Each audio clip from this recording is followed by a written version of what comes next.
ভোলে বাবা পার করে গেছে সিরিয়ালে আজকের পর্বে আপনারা দেখতে পাবেন ঝিল সবাইকে বলছে আমাকে একটু বাড়ি থেকে বেরোতে হবে। তখন স্বাক্ষর মা বলছে বাড়ি থেকে বেরোতে হবে মানে কোথায় যাচ্ছিস তুই? তখন বলে বস্তিতে। তো কী করতে? তা আমার ওখানে রিহার্সেল আছে, তাই আমাকে ওখানকে যেতেই হবে।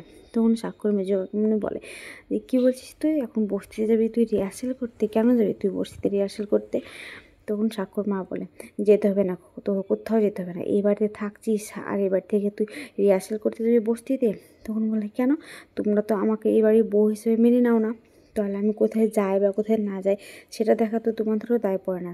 তখন বলে আমি মেনে নিই বা না নিই বা আমরা মেনে নিই বা না নিই, কিন্তু পাড়ার লোকেরা তো জানে যে তুই এই বাড়ির বউটা, যেখানে খুশি সেখানে তুই ঘুরে বেড়াবি, বললে তো হবে না। তখন সাক্ষ্য বলে ও মা, কেন তুমি এ দায় নিচ্ছ? তখন বলে দায় তো একটা থাকবেই বাবা, কেন থাকবে না কো? ও বাড়ি থেকে বেরিয়ে চলে যাবে, কিছু একটা যদি হয় তখন পাড়ার লোকেরা বলবে যে আমরা দেখাশোনা করিনি, আমরা দেখে রাখিনি কো, এসব বলে। তখন ঝিল বলে না গো বড়, আমি কিছু হবে না, এই তো বস্তি, 2 পা হেঁটে যেতে হবে, যেতে আমার কোনো কিছু অসুবিধা হবে না। বস্তিতে যাব মার কাছে, মায়ের সঙ্গে দেখা করে আমি একটু রিহার্সালের জায়গায় গিয়ে রিহার্সালটা করে আবার ফিরে চলে আসবো। তখন ওর মেজো কাকিমণি বলে ঠিক আছে যাবি তো যা, কিন্তু একটা কথা বলি, যখন বস্তি থেকে ফিরে আসবি তখন কিন্তু ভালো করে স্নান করে কিন্তু ঘরে ঢুকবি।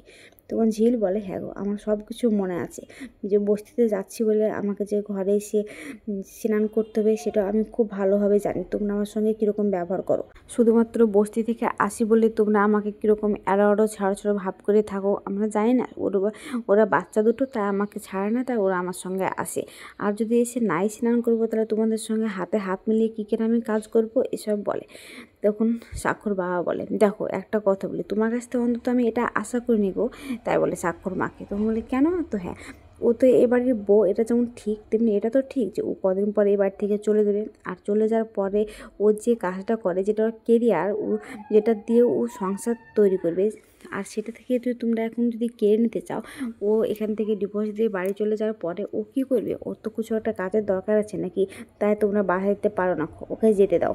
তখন স্বাক্ষর মা বলে মানে কি বলতে চাইছো তোমরা? ওই বাড়ির বউ, লোকে ধরে ধরে আমাদেরকে বলবে আর যা খুশি তাই করবে আর আমরা মেনে নেবো, এসব বলে। তখন সাক্ষ্যকে বলে শোন একটা কথা বলি, হ্যাঁ তুমি কোথায় যাচ্ছ? তুমি অফিসিয়ালি কিন্তু ওর হাজবেন্ড। তখন সাক্ষ্য বলে বাবা প্লিজ অন্তত এই কথাটা আমাকে বলে রাখো, আর যে আমি ওর অফিসিয়ালি হাজবেন্ডটা, আমাকে এই কথাটা বলে তোমরা ছোট করো না। তখন সাক্ষর বাবা বলে আমি জানি কোন কথাটা বললে তোমার খারাপ লাগবে আর কোনটা বললে তোমার খারাপ লাগবে না। আমি তো বলিনি যে একবারও যে তুমি ওর বর, ও তোমার বউ, এসব তো বলিনি। খুব তুমিও যেমন ওকে বউ বলে মানো না, তেমনি ও তোমাকে বড় বলে কিন্তু মানে না। আমি যেটা অফিসিয়ালি সেটা কিন্তু আমি বলেছি, তোমার এখানে থাকাটা দরকার, তাই বলছি তোমার থাকাটা দরকার। আর একটা কথা বলি, তোমরা যেমন ঝিলকে মেনে নাওনি তেমন ঝিলও কিন্তু তোমাদেরকে মেনে নিতে পারেনি। ও কিন্তু ঠিক একভাবেই বলে এই বাড়ি ছেড়ে চলে যাব। তখন সাক্ষ্য বলে ও যেখানে খুশি সেখানে যাক না, তাতে কী যায় আসে? ও বস্তিতে যাক রিহার্সেল করতে, এমনি তো হসপিটালে যাক চাকরি করতে, যেখানে ইচ্ছা সেখানে যাক, তাতে আমার কোনো মাথা দোখায় না, এসব বলে। তখন সাক্ষর বাবা বলে ঝিল যা এবার, তুই তো একটা পারমিশন পেয়ে গেলি, এটাও কিন্তু এক ধরনের পারমিশন। তখন সাক্ষর মা বলে তুমি কি বলছো? তুমি এইভাবে ওকে সাপোর্ট করে মাথা তুলতে পারো না কো।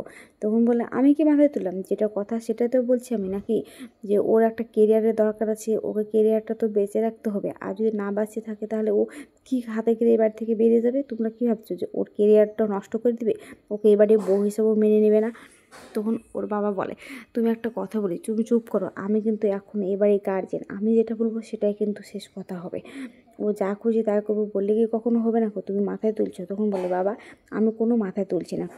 ও কী দোষ করেছে? তখন সাক্ষ্য দাদু বলে ও কোনো দোষ করে না, ওর মা মিনতি আমাদের বাড়িতে কাজ করতো, আর যখন ওর মায়ের সঙ্গে আসতো আমি তখন ওকে খুব ভালোবাসতাম, স্নেহ করতাম, কিন্তু না, ও ততটুকু পর্যন্ত সন্তুষ্ট ছিল না। ও এখন বামুনের চাঁদে হাত বাড়িয়েছে, যেটার যোগ্যতা না, তাই ও আর ভালোবাসা পাবে না, তাই আমি ওকে এরকমই ব্যবহার করব। তখন বলে একটা কথা বলো তো বড় মেয়ে, যখন তোমার শাশুড়ি মা তোমাকে গান গাইতে দিত না তখন তোমার ভালো লাগতো? তুমি তো এইসব কথাগুলো আমার মায়ের সামনে বলেছো, এখন যদি তুমি বলো যে না আমাকে এসব কথাগুলো বলেনি, তাহলে মেনে নিতে হবে যে আমার মা মিথ্যে কথা বলছে নাকি? তখন মেজো কাকিমণি বলে, তুই খুব কথা শিখেছিস না, বড়দের ব্যাপারে কী করে কথা বলতে হয় সেটাও জানিস। তখন বলে, কী কথা বলছি আমি? আমি এটাও তো জানি গো মেজো কাকিমণি যে তুমি ভালো নাচ করতে, কিন্তু শুধুমাত্র নিজের হাজব্যান্ডকে নিজের বসে রাখার জন্য তুমি নাচ ছেড়ে এ বাড়িতে থেকে গেছো, কিন্তু আমি তা থাকবো না, আমার কাউকে ধরে রাখারও দরকার নাই গো, আর আমি আমার নিজের ক্যারিয়ারটাও নষ্ট করবো না। ঠিক তখনই ওর মেজো কাকিমণি বাড়িতে আসে আর বলে, একটা কেলেঙ্কি হয়ে গেছে। তো কি? আমার বন্ধুরা বলেছিল যে ওরা রেস্টুরেন্টে বা হোটেলে খাবে, কিন্তু এখন বলছে না, আমরা হোটেলে খাবো না, আমরা বাড়িতে গিয়ে কোনো একটা ভালো রান্না করে দিলে খাবো। তাই আমি ছুটে আসলাম তোমাদেরকে বলতে। তখন ওর বউ বলে, আর তুমি সেটা এখন বলছো? এখন এত তাড়াতাড়ি আমি কী করে রান্না করবো? আর ও তো ভালো করে কাজও করতে পারে না। তখন স্বাক্ষর বাবা বলে, তাহলে আর কী কাজ আছে?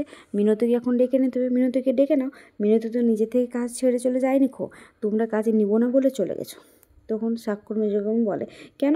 ও তো ওর মেয়ের এ বাড়িতে বিয়ে দিয়েছে বলে বিশাল লাফাচ্ছে, জামাই বাড়িতে কাজ করতে আসবে না বলেই তো চলে গেছে নাকি, এসব বল। তখন বলে, সাক্ষ্য বলে, কেন?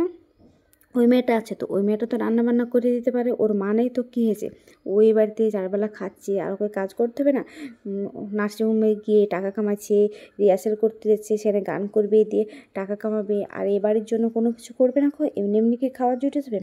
তখন ঝিল বলে, হ্যাঁ আপনি ঠিক বলেছেন, আর সেই কারণেই তো আমি কাজগুলোকে কেড়ে কেড়ে করতে চাই নিজের মতো করে, যে কি না, আমি বাড়িতে যখন খাচ্ছি থাকছি তখন তো আমাকে এই বাড়ির জন্য কিছু করতে হবে, তাই তো আমি বাচ্চাদের দেখাশোনা করছি, যাতে বাচ্চাদের দেখাশোনা করতে যে টাকাটা লাগতো সেটা কিন্তু বেঁচে যাবে। আমি ভালো করছি না, আমার জন্য আপনাদেরকে কিছু ভাবতে হবে না, আর আমার একটুও কষ্ট হচ্ছে না, আমার সব কিছু অভ্যাস আছে। তখন ওই বাড়িতে আর একটা কাজের মেয়ে থাকলে বলে, ঝিল দিদিমণি তুমি একদম চিন্তা করো না, আমি আছি, তোমাকে হেল্প করে দেবো।